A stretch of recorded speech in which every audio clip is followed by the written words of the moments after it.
Supreme court کے registrar office کی جانب سے حکومت کو یہ کہا گیا تھا کہ آپ یہ اعتراضات 30 دن کے اندر اندر دور کریں اور پھر اس کے بعد آپ ہمارے پاس آئیں۔ ناظرین، اب تازہ ترین اطلاعات جو ہیں وہ یہ ہیں کہ حکومت نے ان تمام اعتراضات کو دور کر کے کوئی 4-5 نہیں بلکہ اکٹھی 18 درخواستیں دائر کر دی ہیں، جن کو چیمبر اپیلیں بھی کہا جاتا ہے۔ یہ جو 18 اپیلیں دائر کی گئی ہیں ان میں سے جو 9 اپیلیں ہیں وہ حکومت کی جانب سے ہیں، اور باقی 9 جو اپیلیں ہیں وہ ایف بی آر کی جانب سے ہیں۔ اس معاملے میں ایف بی آر کی جانب سے یہ دھماکہ کیا گیا ہے کہ انہوں نے بھی حکومت کے ساتھ 9 اپیلیں دائر کی ہیں۔ ایف بی آر نے اپنی اپیلوں میں یہ موقف اختیار کیا ہے کہ ہم تو اس سارے معاملے پر فریق تھے، لیکن ہمیں تو سنا ہی نہیں گیا۔ ہم نے تو آپ کے کہنے پر ہی رپورٹ تیار کی تھی، ہم نے تو وہ رپورٹ ابھی جمع کروانی تھی، ہم نے تو ابھی وہ رپورٹ جمع ہی نہیں کروائی تھی، اور ہماری رپورٹ دیکھے بغیر ہی اسے کال عدم قرار دے دیا گیا۔ یعنی ہمیں سنے بغیر ہی آپ نے یک طرفہ فیصلہ کیسے دے دیا؟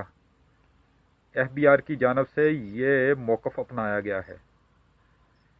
ناظرین، یہ جو 18 اپیلیں ہیں جنہیں چیمبر اپیلیں بھی کہا جاتا ہے، یہ اپیلیں سپریم کورٹ کے بینچ کے پاس جانے سے پہلے ان کو یا تو سن سکتے ہیں چیف جسٹس رانا گلزار احمد صاحب، یا پھر ان اپیلوں کو آنریبل جسٹس عمر عطا بندیال صاحب سن سکتے ہیں۔ اس طرح ان 18 اپیلوں کو سنا جائے گا، پھر فیصلہ کیا جائے گا کہ حکومت کی جانب سے یہ کیوریٹو ریویو جو ہے یہ قابل سماعت ہے یا نہیں۔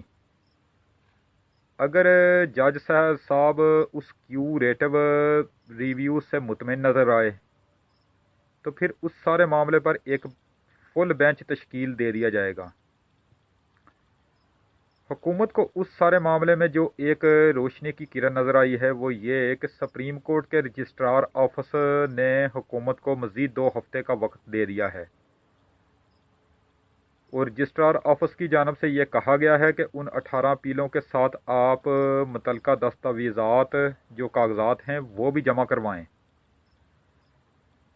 اب یہ 2 ہفتے کا وقت یعنی 10 جولائی کے بعد، یہ 10 جولائی کے بعد وقت مکمل ہوگا۔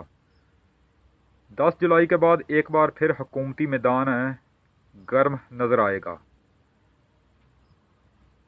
یعنی 10 جولائی کے بعد پھر اس سارے معاملے کو دیکھا جائے گا۔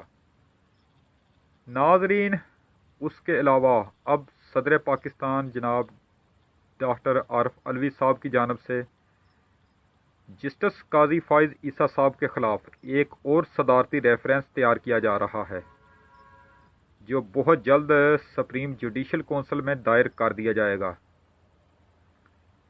یعنی ایک طرف حکومت نے 18 نظر ثانی اپیلیں دائر کر دی ہیں، اور دوسری جانب ایک نیا صدارتی ریفرنس بھی سپریم جوڈیشل کونسل دائر کیا جائے گا۔ اس طرح اب جسٹس قاضی فائز عیسیٰ صاحب ہر جانب سے بری طرح پھنستے ہوئے نظر آ رہے ہیں۔